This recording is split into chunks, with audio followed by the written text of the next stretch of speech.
what's going on, guys? Welcome to another video on my channel, Hairliciously. If you guys are new to the channel, please make sure to subscribe so that you guys are updated on hair loss and hair transplant topics, as well as updates on current hair loss treatments in the pipeline. Visit my website at HAIRLICIOUSLY.com to purchase your microneedling device, which is scientifically proven to stimulate hair growth, my low-level laser therapy cap, the age debulking shampoo, conditioner, and serum, hair growth vitamins, and a few other products to help those who are losing hair. So in today's video, I wanted to share with you guys an interesting post that I saw on Reddit's Trestless page. This was regarding a 19-year-old guy who posted his before and after photos after getting a hair system to treat his hair loss. Straight off the bat, there's nothing wrong with getting a hair system. There's plenty of balding men and women who resort to hair pieces, hair systems, toupees, whatever. And it's honestly one of the quickest ways to go from a bald head to a head full of hair. What surprised me though was the fact that this guy was just 19 years of age when he got his first hair system. Most 19-year-olds or most 20-year-olds who are balding aren't really going to resort to a hair system. And they're typically going to look into a hair transplant or other treatment options. You know, things like finasteride, dutasteride, RU584 for one, Minoxidil, microneedling. This guy was interesting because he seemed to kind of bypass all of that and just went straight for a hair system at such a young age. Here is a photo of him that he shared with us when he was 16 years old. For someone who was still in his teens, in high school, probably a sophomore or so, this type of hair loss is what I would classify as being pretty moderate for someone as young as he was. And personally, I don't recall anyone with that severity of hair loss in any of my friends or from anyone that I knew of when I was 16 years old. But it does happen, and if genetic hair loss is severe enough, there are cases of even younger men who have more extensive degrees of androgen alopecia. I just can't imagine someone like him just having to just deal with hair loss at such a young age and potentially even being bullied by his friends and his peers. But, at 16, he appears to be somewhere around the Norwood 3, maybe a Norwood 4. He has some pretty deep temporal recessions with the island portion that is still intact. And it's kind of hard to see if he's losing anything in his crown or his mid-scalp just based on the photo. Here's another photo he provided where this was taken a day before he ended up getting his hair system. So I'm guessing that he was 19 years old in this photo since the title of his post was that he got his first hair system at 19. And honestly speaking, there's not much of a huge difference in terms of hair loss from 16 to 19 within that 3-year period. But it's also one of those things where if you're already losing hair at such a young age, there is a much higher likelihood that you're going to progress quicker into a more advanced stage of hair loss. And for this guy, I honestly wouldn't be surprised if he continued into a Norwood 5+. But this is a better photo where we can clearly see the temporal recession followed by some mid-scalp thinning and potentially his crown as well. We can't really see it once again completely due to the angle of the photo. But also note the deep temporal point recession. This is the temporal recession. This is one of the critical parts in a hairline. It's also a dead giveaway if someone with a really dense hairline with recessed temporal points end up getting a hair system or a hair transplant without getting this part fixed. And that's because it's really rare for somebody to recede simply on this area here and not anywhere else on the hairline. So if you were to see somebody with a really thick and dense and juvenile hairline, but their temporal points are still receded or it's non-existent, where it's not really pronounced or angled out, there is a good chance that the person has had a hair transplant or is wearing some type of hair system. You can see some good examples here where the temporal points place a pretty big emphasis on someone's appearance, and the lack of temporal points just like really unnatural, and it also kind of widens the forehead as well. And then this is a photo of him with the hair system, and to be honest, it looks pretty good. I think nowadays most hair systems and hair pieces look pretty natural. One of the good things is that he has enough density around his native hairs to blend in well with the hair system. And the way that most hair systems work is that the technicians would have to shave the head down to the skin, kind of resemble like a Norwood 7 pattern.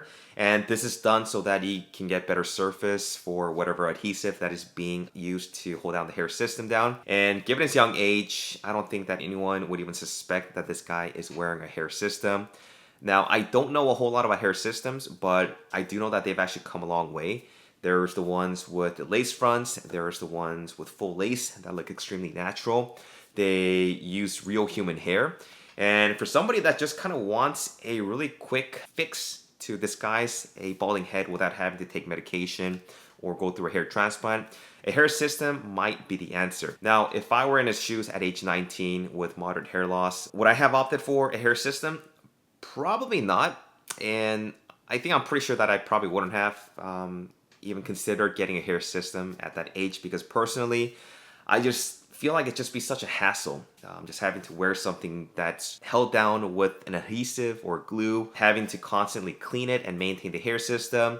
The financial burden, because I know that high quality hair pieces or hair systems can easily run you starting from a few $100 upwards to over $1,000 every time that you have to replace it. And you do have to replace it like every year or two.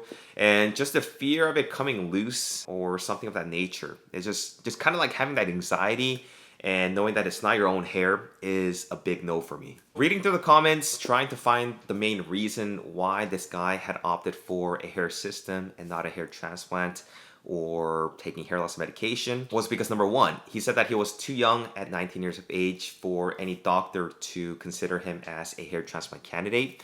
And this is actually true for the most part. Most ethical hair transplant doctors, and I say ethical, won't even consider a young patient, simply because they know that if you are already suffering from a high degree of hair loss at a younger age, and especially for someone that's not even on hair loss medication, there is a good possibility that you are going to continue to progress and lose more hair later on the road. And for that reason, they would likely recommend that you get on finasteride or dutasteride for a few years to stabilize, and also to kind of see how well you're going to respond to treatment before jumping into a hair transplant. However, if you are pretty adamant and pretty consistent and persistent to a specific group of doctors who are, obviously unethical, there's going to be plenty of them all throughout the world that will conduct your hair transplant in men who are under 20 years of age, and also for those who are not on medication, mainly for their own financial benefit. And at this point, it's just going to be pure greed. I obviously wouldn't recommend this, because you'll end up playing a game of just constant catching up with just more and more hair transplants to make up for the hair loss. You are still going to continue to lose more and more hair, and eventually run out of grafts if you are not doing anything to treat the underlying cause of androgen alopecia, which is obviously due to the androgens, DHT. And the only way for you to really address this is through the intervention of medication. The other reason that this guy went straight for a hair system is because he stated that he simply did not want to be on hair loss medication his whole life. Any type of hair loss medication that is currently available has to be done long term. And you just really have to be consistent with it, which means that you have to make it a lifetime commitment. You have to be serious about it and maintaining and keeping the hairs that you have through just being consistent and just being committed. It's really a matter of personal choice whether someone takes medication or not. But if you are suffering from hair loss, one of the best ways to stop the progression of miniaturization is through pharmacological intervention with finasteride, dutasteride, anti-androgens, Minoxidil. Without going the pharmaceutical route, it's really impossible to slow down the further progression of hair loss. I obviously wouldn't have recommended him to get on finasteride at the age of 16, especially during his puberty and sexual development. But at age 19, most men are already done with sexual development. And I personally would have jumped on finasteride. I know that he stated that he didn't want to be committed to hair loss medication. But if you think about it, a hair system is also going to be a lifetime commitment. There's weekly or monthly maintenance involved. You have to buy new hair systems every now and then. You have to re-glue, like the areas that become loose on the front part of the hairline or whichever area. And it takes just as much dedication and consistency as you would in taking hair loss medication. I also think that he was lacking the knowledge on drugs like finasteride or dutasteride. Yes, there are going to be side effects. Certain individuals who already compromised hormonal profile, either with borderline levels of androgens, testosterone, DHT, estrogen. But based on numerous scientific studies that we have on finasteride, it's a relatively safe drug with a good safety profile and efficacy. It's been FDA approved for well over 2 decades for treating hair loss, and even longer for treating enlarged prostates. There are studies that track patients who've been taking it for 5 to 10 years with still really good safety profile and efficacy. So at least for me, it's just going to be a no-brainer for me to jump on finasteride on the first onset of hair loss and not resort to something that doesn't really treat the underlying cause. Now, I also found out in his post, he paid $1,000 up front and a monthly fee of $150 for hair club. I'm guessing they cut his hair, they take care of the maintenance. In a year's perspective, that's already $1,800 on top of the $1,000 one-time payment. In a span of 3 years, he would have paid over $6,400 USD, which would obviously be more than enough for a good hair transplant, in Turkey or in South Korea or in Europe or whatever, plus the cost of medication. And the thing is that he's a Nord 3, maybe a Nord 4. It's not like he's a Nord 7. I've seen some extremely good results with similar hair loss cases as he's in. And with about like 3,000, maybe 3,500 grafts to reestablish his hairline, adding some density into the temporal regions, he really should be good to go. If he's worried about side effects from finasteride, he can also consider getting on topical finasteride, which has similar efficacy to that of its oral counterpart with far less systemic absorption.